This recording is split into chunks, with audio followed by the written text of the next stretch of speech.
Assalamualaikum warahmatullahi wabarakatuh. Selamat pagi.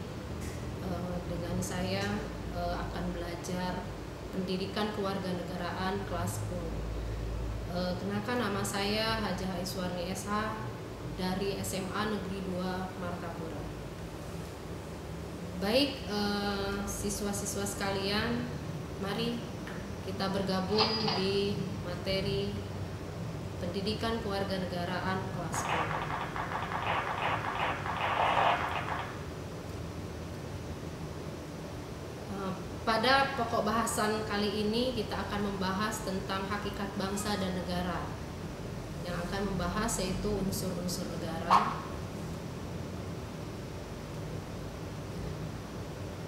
Tujuan pembelajaran kali ini diharapkan siswa dapat menyebutkan dan memahami unsur-unsur terbentuknya suatu negara. Kemudian siswa juga bisa menunjukkan sikap positif terhadap masalah bangsa dan negara.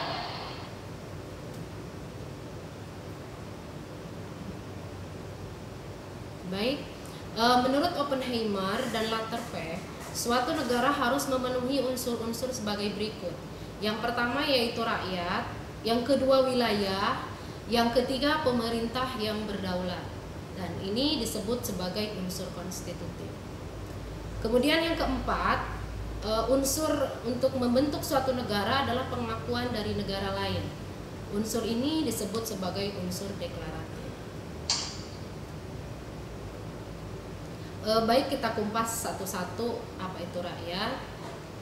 Di dalam rakyat ada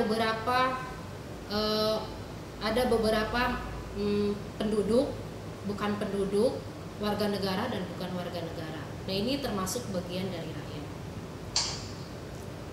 Siapa itu penduduk? Penduduk adalah mereka yang berdomisili di suatu wilayah negara dan menetap. Tentu contohnya seperti mereka yang mempunyai KTP, maka dia akan dianggap sebagai penduduk, sah menjadi penduduk dari suatu warga negara. Yang kedua, bukan penduduk. Bukan penduduk adalah mereka yang berada di suatu wilayah negara untuk sementara. Kemudian yang ketiga ada warga negara. Warga negara adalah mereka yang berdasarkan hukum merupakan anggota dari suatu negara.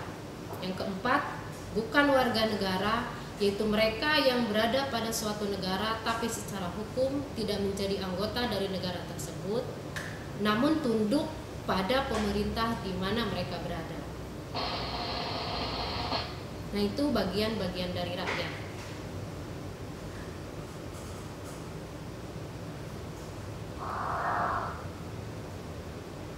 Baik, kita lanjutkan dengan unsur negara yang kedua yaitu wilayah.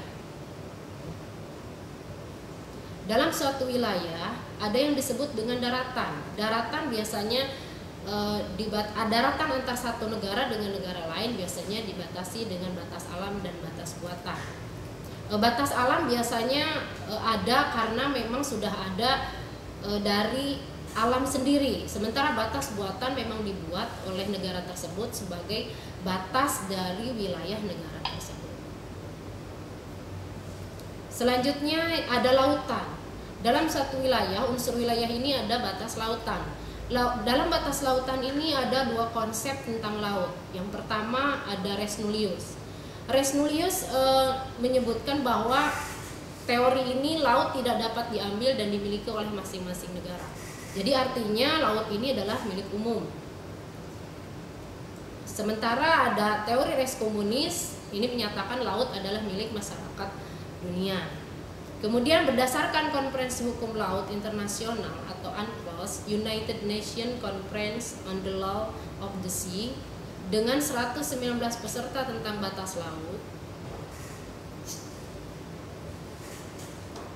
ada batasan-batasan laut antara satu negara dengan negara lain, yaitu ada laut teritorial. Laut teritorial ini dihitung 12 mil dari garis pantai ketika air laut surut. Nah, ini batas antara satu negara dengan negara lain. Kemudian ada batas zona bersebelahan. Batas ini dihitung 12 mil di luar batas teritorial atau 24 mil dari pantai.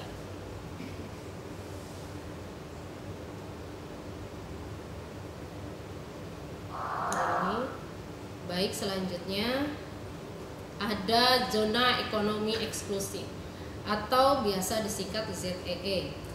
Zona ekonomi eksklusif suatu negara biasanya 200 mil laut dari garis pantai. Kemudian ada batas landas benua. Batas ini biasanya wilayah lautan suatu negara yang lebih dari 200 mil. Baik, kita lanjutkan dengan batas udara. Batas udara menurut Konvensi Chicago 1944 pasal 1 menyatakan bahwa setiap negara mempunyai kedaulatan yang utuh dan eksklusif di ruang udara di atas wilayahnya. Karena batas udara ini secara umum tidak ada batasnya antara satu negara lain, maka menurut konvensi ini setiap negara yang mempunyai kedaulatan yang utuh dan eksklusif di ruang udara di atas wilayahnya. Artinya, di mana negara itu berada, maka di atas udara itu adalah wilayah kekuasaan dari negara tersebut. Baik, ini sebagai contoh di mana negara ini berada, maka di atasnya di udara atas itu adalah batas wilayah negara tersebut. Kemudian ada lagi yang disebut dengan daerah ekstrateritorial. Daerah ekstrateritorial adalah daerah suatu kekuasaan negara meskipun tempat itu secara nyata berada di wilayah negara lain. Nah, baik, seperti apa contohnya? Yaitu kantor kedutaan. Kantor kedutaan biasanya berada di negara lain. Contohnya kantor kedutaan Indonesia yang berada di Irak. Nah, meskipun dia berada di negara Irak, wilayahnya berada di Irak, tetapi secara hukum kekuasaan yang berlaku di daerah sekitar kedutaan itu kekuasaan hukum negara Indonesia. Baik, kita lanjutkan dengan unsur yang ketiga. Unsur yang ketiga yaitu suatu negara harus mempunyai pemerintah yang berdaulat. Dari pemerintah yang berdaulat ini ada beberapa teori. Yang pertama teori kedaulatan, yaitu kedaulatan Tuhan, yang tokohnya adalah Thomas Aquina, Augustinus. Kemudian kedaulatan raja, kedaulatan negara, kedaulatan hukum, dan kedaulatan rakyat. Kedaulatan Tuhan artinya bahwa kekuasaan berada di tangan Tuhan. Sedangkan kedaulatan raja bahwa kekuasaan suatu negara berada di tangan raja. Tokohnya adalah Jane Bodin dan Hegel. Kemudian kedaulatan negara bahwa kekuasaan pemerintahan itu berada di tangan negara. Tokohnya adalah George Jelinek dan Paul Laban. Sementara menurut teori kedaulatan hukum, kekuasaan suatu negara berada di tangan hukum. Tokohnya adalah Kreb dan Immanuel Kant. Kemudian menurut teori kedaulatan rakyat, kekuasaan suatu negara berada di tangan rakyat. Tokohnya Solon dan John Locke. Baik, kita lanjutkan dengan unsur yang keempat. Unsur yang keempat yaitu pengakuan dari negara lain. Pengakuan dari negara lain terbagi menjadi dua, ada de facto dan de jure. De facto artinya pengakuan suatu negara, pengakuan secara fakta adanya suatu negara. Artinya suatu negara itu secara nyata ada wilayahnya dan ada juga penduduknya, dibantu dengan terkait dengan unsur-unsur yang lain. Sedangkan secara de jure, pengakuan secara resmi berdasarkan hukum oleh negara lain. Artinya negara lain mengaku keberadaan adanya suatu negara tersebut.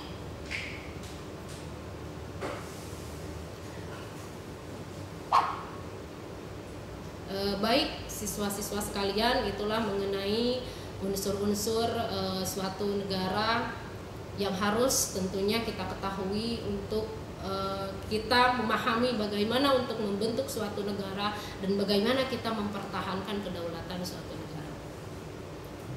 Okay, can you remember it? If you can remember it, we can go to discuss. Bagaimana siswa-siswa sekalian? Kalau memang sudah dipahami, mari kita berdiskusi. Kita lihat dari apa yang pernah terjadi di dunia ini. Dari situ kalian akan melihat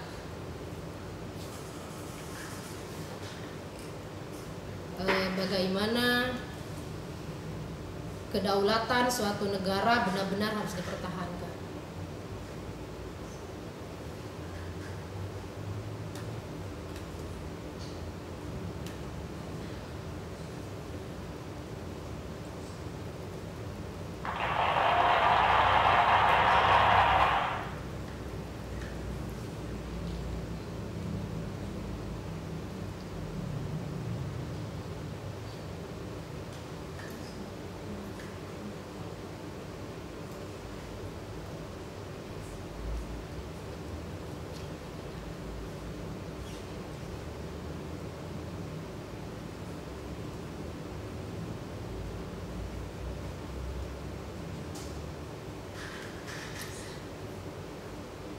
Baik siswa-siswa sekalian, seperti yang kita ketahui banyak terjadi di berita, kemudian di media massa, bagaimana sengketa perbatasan terjadi.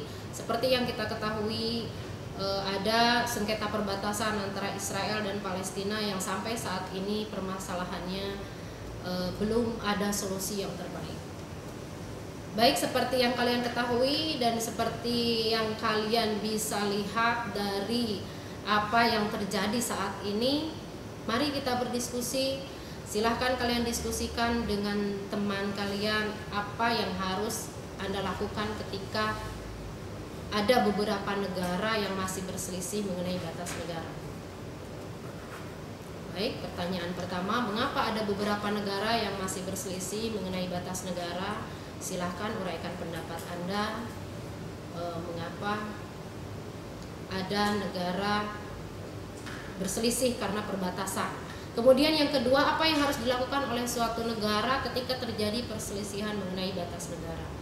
Yang ketiga, kedaulatan Irak yang seperti kita ketahui sudah berlalu, hampir goyah karena serangan Amerika. Mengapa itu terjadi dan bagaimana pendapat Anda? Selanjutnya, pentingkah adanya pengakuan dari negara lain? Kalau memang penting, Anda jelaskan mengapa. Yang kelima, sebagai warga negara Indonesia, apa yang akan Anda lakukan untuk mempertahankan batas wilayah kedaulatan dan pengakuan dari negara lain? Oke. Silahkan Anda menjawabnya, kemudian Anda bisa mengirimkan email yang sudah Anda ketahui melalui email yang sudah dicatat pada pertemuan. Oke, terima kasih atas perhatiannya, dan sebelumnya akan kita simpulkan dulu bahwa unsur-unsur terbentuknya negara yaitu harus ada rakyat, wilayah, pemerintah yang berdaulat, dan pengakuan dari negara lain. Kemudian ketika terjadi permasalahan dengan negara lain seperti contohnya perbatasan, maka harus diselesaikan dengan cara-cara diplomatis dan tanpa menggunakan kekerasan. Oke, terima kasih atas perhatian Anda. Kita bertemu lagi minggu depan. Wassalamualaikum warahmatullahi wabarakatuh. Selamat sore dan jangan lupa untuk mengumpulkan tugas.